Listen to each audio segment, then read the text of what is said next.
नमस्कार, सरोजिनीज किचन कलाकृतीमध्ये तुमचं सर्वांचं खूप खूप स्वागत आहे।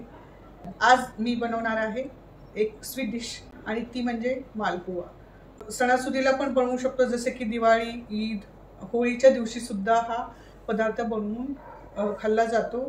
चला तर आता जास्त वेळ न घालवता रेसिपीला सुरुवात करूया।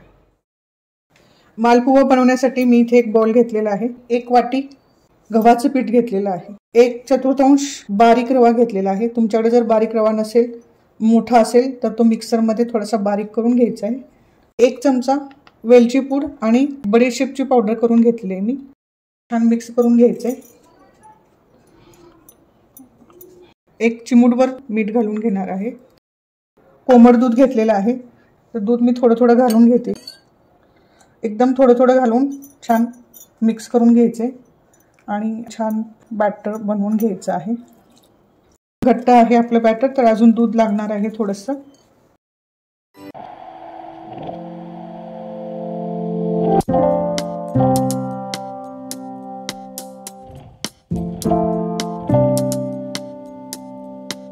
छान मिक्स करून घेतल्यानंतर 100 ग्रॅम खवा हाताने कुस्करून घेतलेला आहे, तो मी इथे घालून घेत आहे। घरीच बनवलेला आहे मी। एकदम स्मूथ असं बॅटर आपलं झालं पाहिजे, गुठळ्या दिसल्या नाही पाहिजेत बॅटरमध्ये। खव्याने टेस्ट खूप छान येते। अशा प्रकारे छान मिक्स करून घेतलेलं आहे मी। पोरिंग कन्सिस्टन्सी पाहिजे आपल्याला, म्हणजे असं पसरलं पाहिजे बॅटर। अशा प्रकारे हे बॅटर तयार झालं पाहिजे। तुमचं जर बॅटर घट्ट असेल तर थोडंसं तुम्ही दूध घालून पातळ करू शकता, आणि पातळ झालेलं असेल तर थोडंसं गव्हाचं पीठ ॲड करून बरोबर कन्सिस्टन्सी बनवू शकता। माझं हे बॅटर तयार आहे।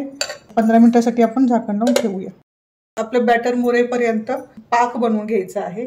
तर पाक बनवण्यासाठी आपल्याला इथे लागणार एक कढई, गॅस ऑन केलेला आहे। आता इथे मी 1 वाटी साखर घेतलेली आहे, तर 1 वाटी साखरला 1 वाटी पाणी। हे छान मिक्स करायचं आहे आणि सतत ढवळत राहायचं आहे।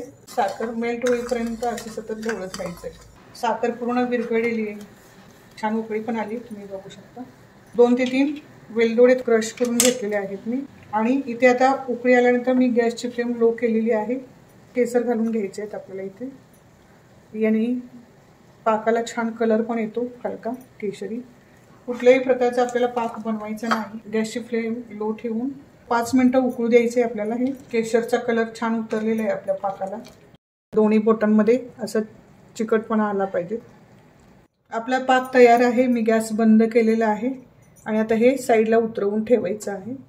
आपलं बॅटर बघायचं आहे आणि बॅटर पडल्यानंतर लगेच पसरलं पाहिजे, ते असं अशा प्रकारे झालं पाहिजे। एकदम स्मूथ झालं पाहिजे। चला आता आपण मालपुवा तळायला टाकूया। इथे मी पॅन घेतलेला आहे। तळण्यासाठी आपल्याला पसरट भांडच लागणार आहे, कारण मालपुवे टाकताना बॅटर आपलं पसरलं जातं। आणि पॅनमध्ये तूप घेऊन गरम करायला ठेवायचं आहे। गॅसची फ्लेम मीडियम ठेवायची आहे।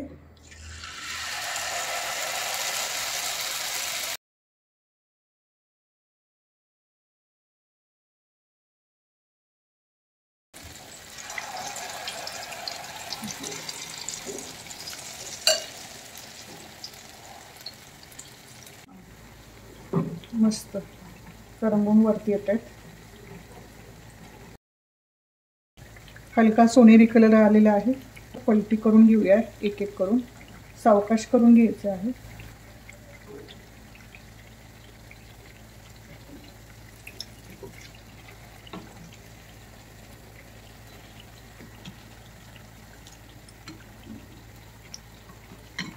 वाव, किती छान सोनेरी कलर आलेला आहे। अशाच कलरवरती आपण सर्व तळून घ्यायचे आहे। आता आपण पलटी करून बघूया, दुसरी बाजू छान भाजली की नाही। तुम्ही बघू शकता मस्त कलर आलेला आहे।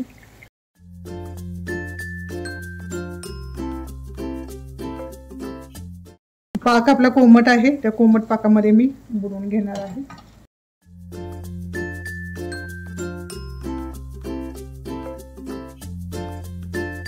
थोडा वेळ असं बुडवून घ्यायचंय पूर्ण। अशा प्रकारे पाकामध्ये पूर्ण बुडवायचे आणि प्लेटमध्ये आपण काढून घ्यायचे। मस्त छान झालेले। पूर्ण बुडवून घ्यायचे आणि एखाद्या मिनिटभर आपण असंच पाकामध्ये ठेवून या पाकातून बाहेर काढायचे अशा प्रकारे।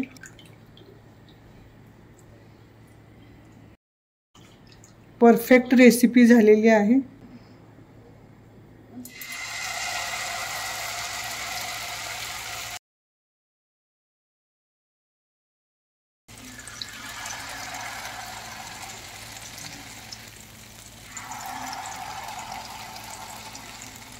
आणि आपण हे जे बॅटर बनवलेलं आहे मालपुड्याचं त्याच्यामध्ये बिलकुल पाणी पण नाही घालायचं।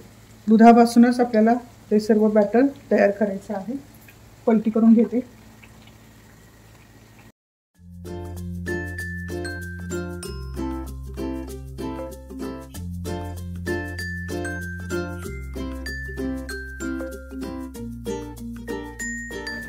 खूप सुंदर असा कलर पण आलाय आणि बॅटर कशा प्रकारे टाकायचं हे पण मी तुम्हाला सांगितलेलं आहे। तर त्याप्रमाणे जर तुम्ही बॅटर टाकलं तर मालपुवा एकदम परफेक्ट होतो।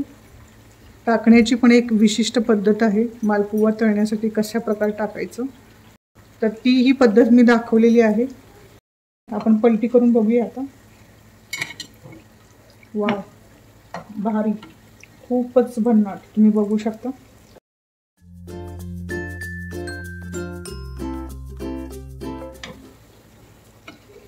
तुम्हालाही मजा येईल रेसिपी करायला। थोडंसं आपण हे अशा प्रकारे एक्स्ट्रा जे तूप आहे ते खाली गळून जातं।